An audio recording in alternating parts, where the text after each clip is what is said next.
오늘은 창세기 15장의 말씀을 중심으로 믿음은 전진하는 거다. Into the unknown. 이런 제목의 왜 웃으시죠? 말씀을 전하고자 합니다. 기독교 신앙에서 제일 중요한 게 뭡니까? 뭐 다 중요하죠. 다 중요하지만 그럼에도 불구하고 제가 볼 때에는 믿음이 제일 중요하지 않나 생각이 듭니다. 그래서 성경도 뭐라 그래요? 오직 의인은 뭘로 말미암아 살리라?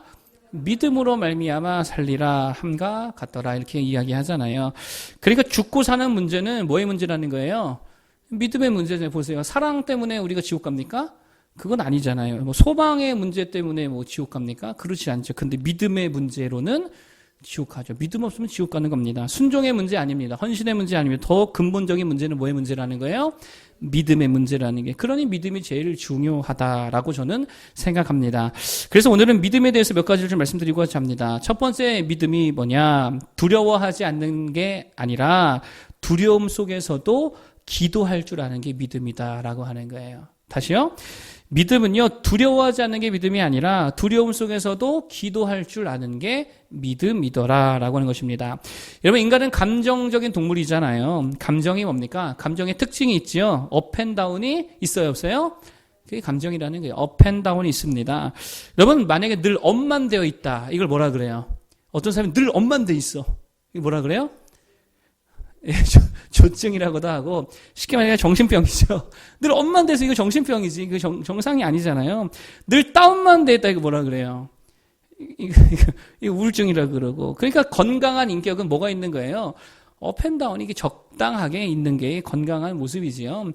그러므로 믿음이 뭐냐? 전혀 두려움의 감정을 느끼지 못하는 상태가 아니라는 거예요. 그 뭐 기계나 그렇죠. 여러분 보세요. 오늘 아브람을 보시기 바랍니다.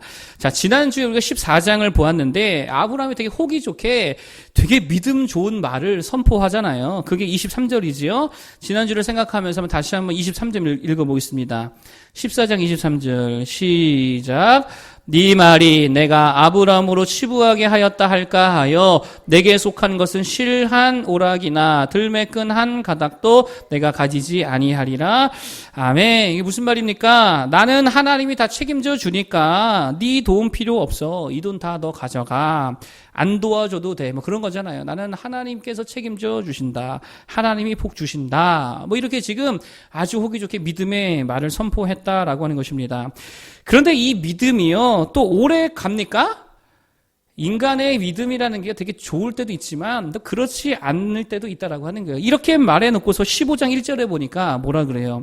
15장 1절에 보니까 읽어보겠습니다. 시작. 이후에 여호와의 말씀이 환상 중에 아브람에게 임하여 이르시되 아브람아 두려워하지 말라. 나는 내 방패요 너의 지극히 큰 상급이니라. 아멘. 이후에 이 말은 뭐 그리 오래되지 않았다 이렇게 볼 수 있고요. 하나님이 나타나셔서 뭐라 그러냐면 아브람아 뭐 하지 말아라?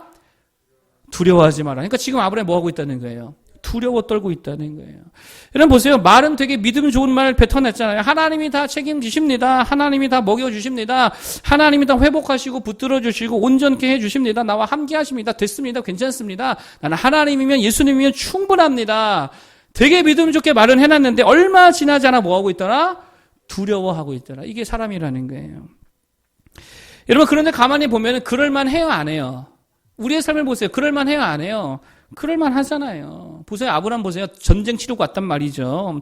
그러니 언제 저들이 다시금 복수하러 내려올지 모르잖아요.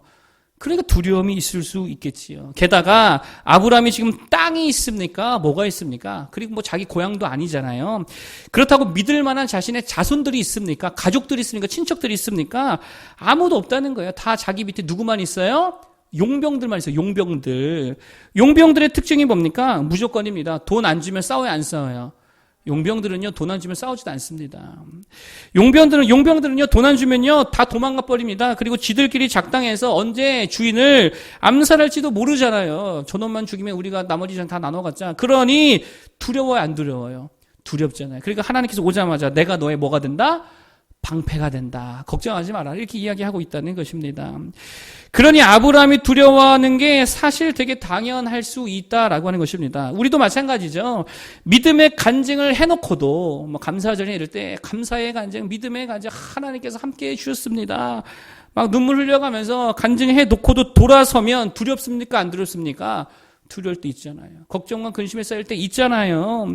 예배하면서 찬양하면서 막 다 할 수 있을 것 같고 다 극복할 수 있을 것 같고 정말 나아질 것 같고 달라질 것 같지만 금방 내 삶의 자리로 돌아오고 나면 다시금 어떤 마음이 들어요? 두렵고 떨리는 마음이 든다는 거예요. 여러분 지갑에 돈 떨어져 보세요. 남자나 여자나 얼마나 예민해져요. 돈 떨어져 보세요. 예민해져요. 부부싸움이 괜히 납니까? 돈 떨어지면 확률이 한 200% 올라가는 것 같아요. 부부싸움에. 카드값 독촉 전화 받았는데 갚을 돈이 지금 통장에 없다. 스트레스 받습니까? 안 받습니까? 하루 종일 예민해가지고 막 짜증나고 그러잖아요. 그럴 수 있다는 거예요. 그런데 그런 상황 속에서도 아브라함의 차별성이 어디 있느냐? 다시금 엎어져 뭐 하더라는 거예요? 기도하더라는 거예요. 이게 다른 점이고 이게 믿음이다라는 것입니다. 다시 1절 읽어보겠습니다. 다시 1절 한번 읽어보겠습니다. 시작.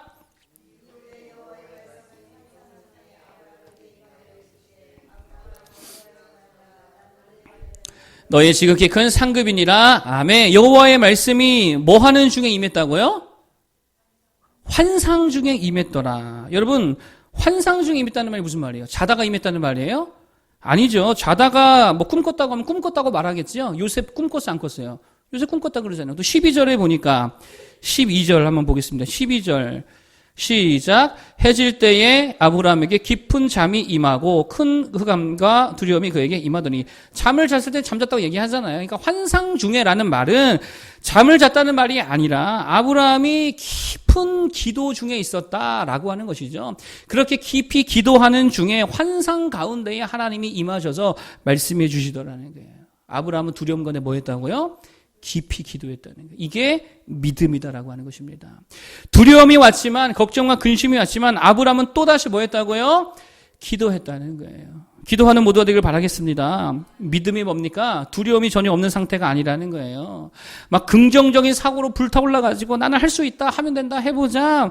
꼭 그렇게 투지가 활활 타오르는 것만이 믿음이 아니라는 것입니다. 때로는 다운될 수 있지요. 때로는 근심, 걱정, 두려움의 감정이 올라올 수 있지요. 인간이니까, 사람이니까, 인격이니까요. 그런데 그 감정을 가지고 뭐 하더라? 기도하더라. 이게 차별성이라는 거예요. 이게 믿음이라는 거예요. 예수님은 믿음의 사람입니까? 불신앙의 사람입니까? 당연히 예수님 믿음의 사람이죠. 누구보다 최고의 믿음의 소유자 누굽니까? 예수님이잖아요. 그런데 예수님도 두려움이 있었어요? 없었어요? 있었어요. 잡히시기 전날 밤 얼마나 절규하셨습니까? 얼마나 괴로워하셨습니까? 얼마나 그 밤에 두려워하셨습니까? 땀방울이 피방울이 되도록 그럼에도 불구하고 그런데 주님 뭐 하셨어요? 기도했다는 게. 두렵다고 두려움에 파묻혀 있는 것이 아니고 기도했다는 거예요. 덤으로 한 가지 말씀드리면 우리는 땀이 막 줄줄 흐르면 땀이 뭐 오듯 한다 그래요? 비 오듯 한다 그러잖아요. 그러니까 예수님이 땀방울이 핏방울같이 됐다 이 말이 무슨 말입니까? 피가 됐다는 뭐 말로도 볼 수 있겠지만 그러나 많은 사람들이 이렇게 말합니다. 당시 로마 사회에서는 땀이 막 줄줄 흐르면은 우리가 비 오듯 땀 흘리네 이렇게 말하는 것처럼 아이고 피 흘리듯 땀 흘리네 이렇게 이야기했다라고 하는 거예요. 그러니까 그 정도로 땀이 막 흐를 정도로 주님께서 열심히 그 밤에 그 낮은 기온 가운데에서도 기도하셨다. 뭐 이런 이야기겠죠. 아무튼 그 고통과 두려움 속에서도 주님은 뭐 하셨다는 겁니까? 기도하셨다는 거예요. 결국 이게 신앙과 불신앙의 차이라는 거예요. 종종 사람들과 만나서 이야기하다 보면은요, 일단 다 똑같은 게 있습니다. 그게 뭐냐? 일단 다 힘들어요. 다 걱정이 많아요. 불확실성 때문에 두려워하고 있습니다. 그런데 그 다음이 중요한데 그 다음에 딱 두 부류로 나눠집니다. 믿음의 사람은 뭐 하고? 그럼에도 불구하고 기도하고 불신앙의 사람은요, 다 죽어가면서도 뭘 안 해요? 기도 안 해요. 다 죽어가면서도 기도는 안 해요. 불신앙의 대표 주자가 구약에 나옵니다. 사울입니다. 언젠가 하나님의 영이 사울을 떠나게 되어지지요. 그리고 사울이 악신이 들게 됩니다. 악신이 들렸습니다. 여러분 생각해 보세요. 사울이 하나님을 알아요, 몰라요? 하나님 알잖아요. 그렇죠? 어릴 때부터 보고 들은 게 뭐 하나님 예배하는 건데 그걸 왜 모르겠습니까? 알지요. 그러면 악신이 들렸을 때 뭐부터 해야 됩니까? 엎어져서 기도부터 해야 되잖아요. 그런데 사울이 하는 일이 뭐였습니까? 내게 수금을 잘 타는 청년 한 사람을 구해와라. 기도는 안 하고 음악에 의존하더라는 거예요. 음악을 잘 연주하는 사람을 불러와서 음악을 연주하게 해라. 이게 불신앙이죠. 그러니 망하지요. 여러분 우리는 어떻습니까? 자녀가 아프면 뭐부터 해야 돼요? 약부터 찾는 게 아니고 일단 기도부터 해줘야죠. 기도하는데 뭐 얼마나 걸린다고. 머리에 손 대고 기도부터 해줘야지요. 부부관계에 문제가 생기면 뭐부터 해야 됩니까? 친구 찾아갈 게 아니라, 술집 찾아갈 게 아니라, 뭐 첫사랑 연락처 뒤질 거 아니라 뭐부터 해야 됩니까? 기도부터 해야지요. 돈 떨어지면 어떻게 돈을 벌까 궁리하기 전에 뭐부터 하자고요? 기도부터 해야 되는 거예요. 그게 믿음이라는 거예요. 제가 요즘 계속 이렇게 말씀드리는 책이 있죠. 살아야 한다. 오늘까지만 제가 말씀드릴게요.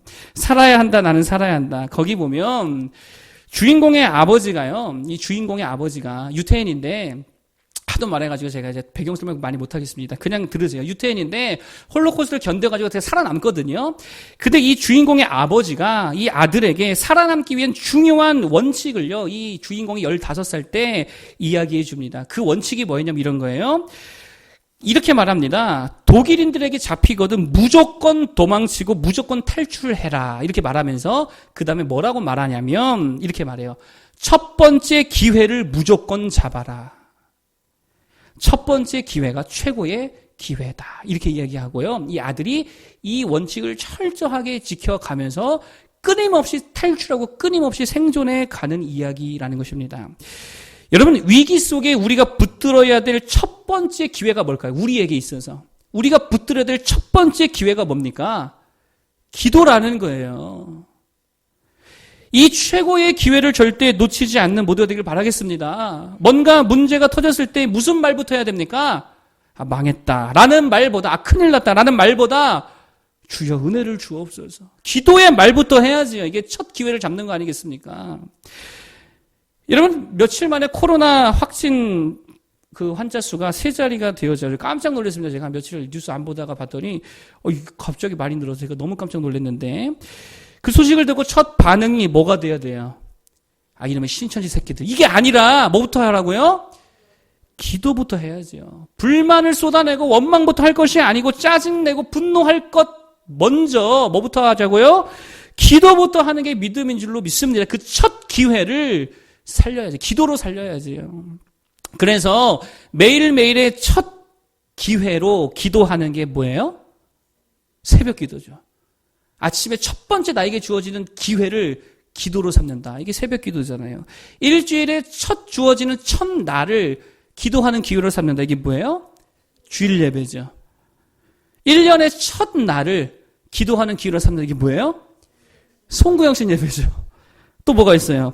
하반기 7월달 첫 주를 하나님께 기도의 기회로 삼는 게 뭐예요? 이거 몰라요? 맥주감사주일이죠. 맥주감사주일. 그게 7월 첫 주잖아요. 하반기 첫 주를 주 앞에 드린다는 의미잖아요.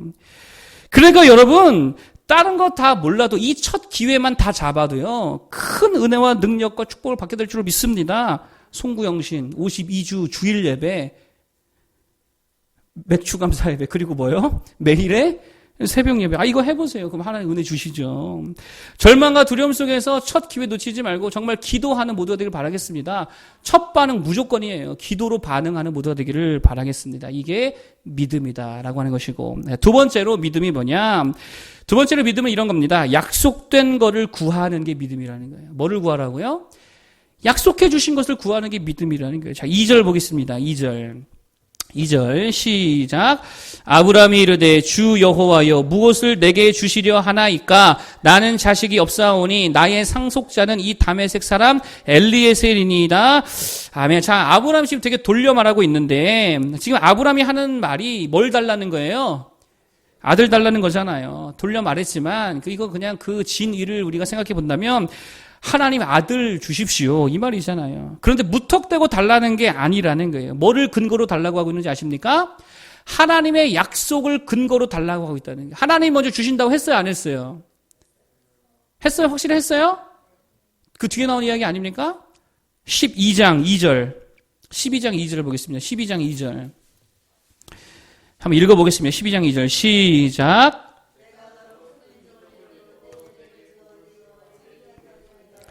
너는 복이 될지라. 아멘. 내가 너로 큰 뭐를 이루고 큰 민족을 이룬다. 여러분, 민족 이루려면은 뭐를 주셔야 됩니까?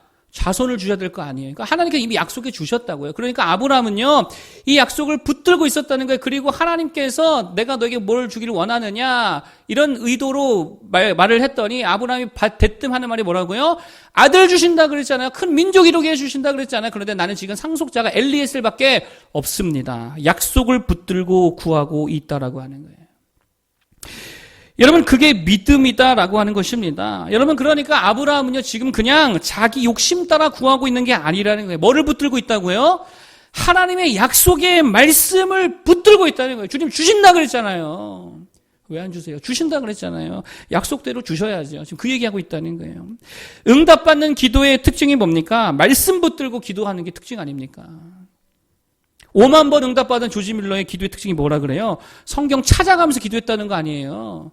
하나님 이 말씀대로 응답해 주옵소서. 그리고 또 찾다가 이 말씀대로 응답하여 주옵소서. 그렇게 기도한 게 조지 밀러의 기도라고 하고 있다는 것입니다. 여러분, 약속이 뭡니까? 하나님의 약속은요, 제가 이렇게 한번 표현해 볼까요? 하나님께서 우리에게 일종의 빚을 진 거예요. 빚을 진 거예요. 약속 줄게, 빚을 진 거예요. 그러니 우리는 그 약속을 근거로 당당히 요구할 수 있어요, 없어요? 있는 거죠. 그래, 바보가 누구냐? 받을 것도 못 구하면, 약속된 것도 못 구하고 못 받으면 그게 바보라는 거예요. 우리가 진짜 좋아하는 말씀들 있잖아요. 저도 참 좋아하는 말씀이에요. 모든 것이 합력하여 선을 이루게 하신다라고 하는 로마서 8장 28절의 말씀, 저도 참 좋아하는데, 하나님이 모든 것을 합력하여 선을 이룬다고 했다라고 한다면 이 말씀 붙들고 뭐 해야 됩니까? 기도해야죠. 하나님, 나의 부족함을 통해서도 선을 이루어 주옵소서. 하나님, 나의 연약함을 통해서도 선을 이루어 주옵소서. 주님, 나의 고난과 나의 고통을 통하여서도 하나님의 선하신 뜻을 다 이루어 주시옵소서. 나의 상처도, 나의 트라우마도, 나의 아픔과 장애도 주님 사용하여 주셔서 주님의 선을 이루는, 사람을 살리는 도구가 되게 하여 주옵소서. 이 말씀을 붙들고 기도하면 응답이 된다라고 하는 거예요. 제가 코로나 바이러스 때문에 하는 기도가 있습니다. 아까도 우리가 함께 나눴는데, 하나님, 이것을 통해서 주님의 나라가 더 반대로 확장되어지고 성도들이 더 많이 은혜 받고 주님의 뜻이 정말 다 이루어지게 하여 주옵소서. 이것이 하나의 도구가 되어지고 하나의 영적 도약의 발판이 되게 하시고 회개의 시작점이 될 수 있도록 하나님께서 함께 하여 주옵소서. 그 뭐예요? 말씀 붙들고 기도하는 거죠. 모든 것이 합력하여 선을 이루게 해 주신다라고 하는 약속 붙들고 기도하는 것입니다. 괴롭히는 사람이 있어요, 만약 여러분들. 그럼 어떻게 기도해야 돼요? 무슨 말씀 붙들고 기도해야 돼요? 괴롭히는 원수가 있다. 뭐 붙들고 기도해야 돼요? 그렇죠. 원수를 사랑하는 그것도 있고, 네. 여러분들 저보다 낫네요. 이것도 있잖아요. 주여, 원수의 목전에서 내게 상을 차려 주신다 하였사오니 말씀대로 응답하여 주옵소서. 얼마나 좋은 기도의 내용입니까? 그럼 하나님이 약속한 대로 주실 줄로 믿습니다. 이 믿음이라는 거예요. 종종 효능감이라는 말을 이렇게 책들을 보면은 많이 쓰여 있죠. 효능감. 한 번쯤은 들어보셨을 겁니다. 자기 효능감이 뭐예요? 자기 효능감. 나는 할 수 있다. 이게 자기 효능감이거든요. 나에게 효능이 있다. 자기 효능감. 나는 할 수 있다. 정치 효능감이라는 말도 하더라고요. 정치 효능감. 정치 효능감이 뭡니까? 정치가 살면 나라가 산다. 이런 거죠. 정치에 능력이 있다. 정치를 잘해야 된다. 정치 효능감. 또 어떤 효능감이 있을까요? 그런 것도 있겠죠. 뭐랄까요? 돈이면 다 된다. 그럼 돈 효능감. 노력은 배신하지 않는다. 그건 노력 효능감이 될 수 있겠죠.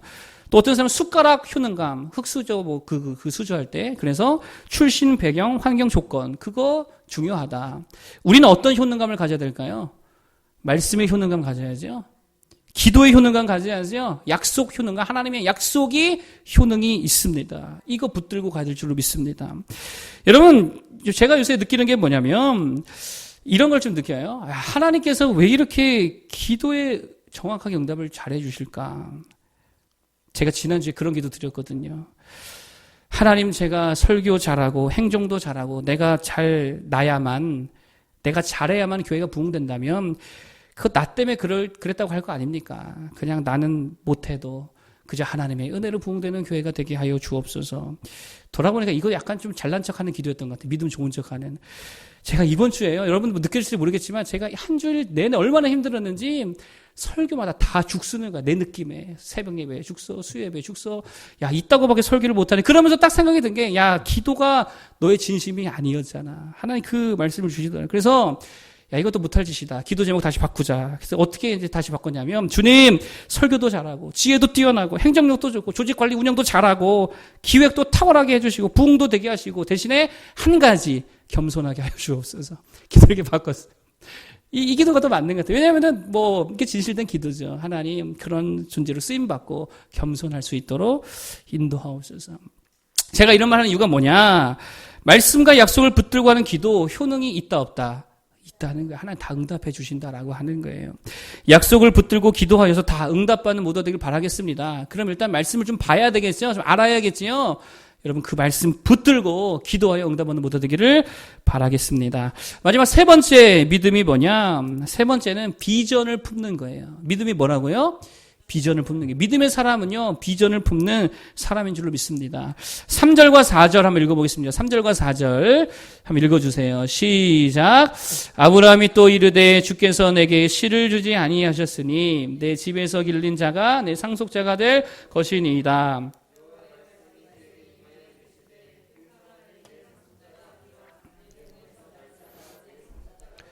하시고 5절 시작. 그를 이끌고 밖으로 나가 이르시되 하늘을 우러러 뭇별을 셀 수 있나 보라. 또 그에게 이르시되 내 자손이 이와 같으리라.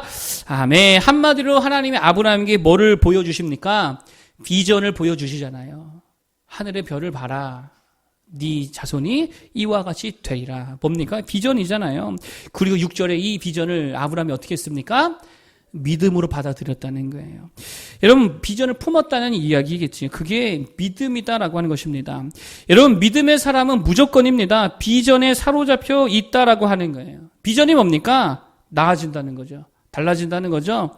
커지고 깊어지고 확장되고 하나님께서 함께 하심으로 열매 맺고 확장되어진다. 이거 비전이잖아요. 더 쉽게 말하면 꿈꾸는 거죠. 믿음의 사람은요, 꿈꾸는 사람입니다. 요셉의 꿈이 뭐였습니까? 세상 사람들이 자기에게 절하는 게 요셉이 받은 꿈이었잖아요. 비전이었잖아요.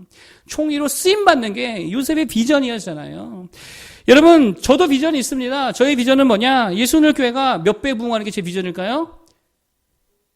50배요? 제가 말씀드렸는데, 200배. 25명, 200배 몇 명이에요?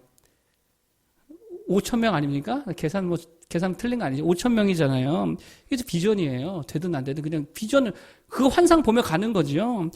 엄청나게 선교하고 그래서 엄청나게 지역을 섬기고 큰 소리에 함성으로 정말 찬양하고 기도하고 예배하고 앞에는 강단에는 멋진 찬양단이 딱 세워져가지고 찬란한 조명 확 해가지고 또 찬란한 밴드 사운드에 맞춰가지고 온 성도가 두 손 높이 들고 찬양하고 눈물로써 하나님 부르짖고 두 손 높이 들고 찬양하고 많은 교역자들이 함께 헌신하고 수많은 리더들이 모여서 영혼 구원을 위해 정말 치열하게 고민하고 지혜를 짜내고 기도하고 이게 제가 이렇게 꿈꾸는 비전이라고요. 바라보는 비전이라고요. 그걸 날마다 바라보면서 기도하고 있다는 거예요. 여러분 잘 보세요. 아브라함이 매일 뭐를 보았을까요? 날만 지면 해만 지면 뭐 봤을까요? 별 봤겠지요. 저게 하나의 약속이 비전이니까. 그거 보면서 살아가는 거지요. 그 수많은 자손들, 별들이 상징한 수많은 자손들, 그 강대한 나라, 민족, 광활한 땅을 주시겠다라고 하나님의 약속들, 그 비전들을 바라보며 살았다는 거예요. 그대로 됐습니까? 안 됐습니까? 출애굽기 넘어가면 되잖아요. 그러면 그 비전을 가진 사람이라면 그 다음에 할 일이 뭡니까? 그 비전에 맞는 행동을 해야 될 줄로 믿습니다. 그 믿음의 사람이지. 그게 뭐예요? 개척과 정복이에요. 비전의 사람은 개척과 정복하는 사람입니다. 아직 나에게 주어지지 않은 세상, 숨겨진 세상, 미지의 영역으로 내 비전 붙들고, 주님 주신 그 비전을 붙들고 뛰어드는 거예요. 그리고 가서 외치는 거예요. 뭐라고요? 이 산지를 내게 주소서. 외치면서 달려가는 거예요. 이 직장을 내게 주소서. 끌려다니고 막 그냥 허접하게 사는 게 아니고 이 공부를 내게 주소서. 이 영혼들을 내게 주소서, 이 지역을 내게 주소서. 그리고 가서 깃발 꼽는 거죠.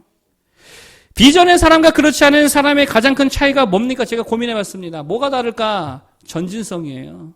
비전이 없는 사람은 늘 끌려다닙니다. 전진성이 없습니다. 뒤에 처져가지고 딸려다녀요. 그리고 비전의 사람들은요, 전진해 가요. 돌파해 가요. 비전이 있기 때문에. 겨울왕국 2를 보셨는지 모르겠습니다. 애들 부모님들은 다 보셨을 텐데 겨울왕국 2를 보면 엘사 공주가 나오죠. 엘사 공주 제가 볼 땐 비전의 사람입니다. 그래서 그가 부르는 노래가 있습니다. Into the unknown. 미지의 세계로. 아직 틀지 마세요. 마지막 가사가 뭐냐? 그 노래의 마지막 가사가 뭐냐? 어둡고 험한 먼 길이라도 그곳에 가겠어. 숨겨진 세상. 그 숨겨진 영역으로 나는 전진하겠다는 게, 모험하겠다는 거예요. 왜냐? 비전에 사로잡혀 있기 때문에 두려워하지 않더라라는 것입니다. 그래서 후반부에 보면 거친 파도를 향해 막 달려가는 장면이 나오는데, 이제 한번 보겠습니다. 2분 몇 초 되는데요. 한번 보겠습니다. 잘 보셨습니까? 이게 비전의 사람이라는 거예요. 전진하고 정복하고 개척하더라는 거예요.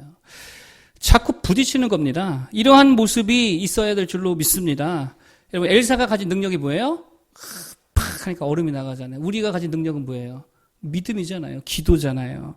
하나님 주신 비전이 우리에게 있다라는 것입니다. 그러면 머리를 묶어 올리고 옷매무새 다시금 재정비하고 두 주먹 불끈 쥐고 울고 있었으면 화장 다시 뜯어 고치고 해볼 테면 해봐라. 나는 반드시 주의 이름을 승리하리라. 그러면서 세상으로 전진해 가야지요.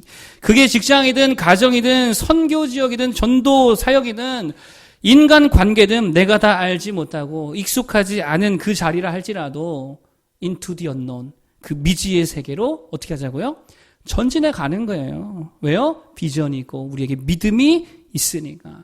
좀 그렇게 살았으면 좋겠습니다. 그게 생명인 줄로 믿습니다. 생명만이 누리는 특권이 뭡니까? 환경을 거슬러 올라가는 거. 이거 생명이 부여받은 특권이잖아요. 죽은 것들은 절대로 못하지요. 살아있는 것만 거슬러 올라갈 수 있습니다. 환경이 내 인생을 다 결정하게 하지 말고 거기에 허접한 인생 대해서 끌려다니지 말고 믿음으로 비전 바라보며 전진하고 정복하고 개척하는 모두가 되길 바라겠습니다. 누가 우리와 함께 하십니까? 초능력 따위보다 더 위대하신 하나님이 우리와 함께 하신 줄로 믿습니다. 자, 오늘 믿음에 대해 세 가지를 말씀드렸어요. 첫 번째, 두려움 속에서도 기도할 줄 아는 거. 이게 믿음이더라. 그랬죠. 첫 기회를 놓치지 말라 그랬어요. 무슨 일을 만나니 첫 반응, 뭘로 반응하자? 기도로 반응하자. 첫 시간 뭘로 주께 드리자? 기도로 드리자. 그렇게 첫 기회를 기도로 삼는 모두 되길 바라겠고, 두 번째, 약속을 붙들며 구하는 게 믿음이라 그랬죠. 약속을 붙들고 기도하시기 바랍니다. 하나님 우리에게 빚 주셨다는 거예요. 빚내주셨다는 거예요. 그러면 그거 요구할 수 있는 우리 자격이 있다라는 것입니다. 하나님의 말씀 붙들고 약속을 성취해가는 모든 삶이 되길 바라겠고요. 세 번째, 뭐를 품자?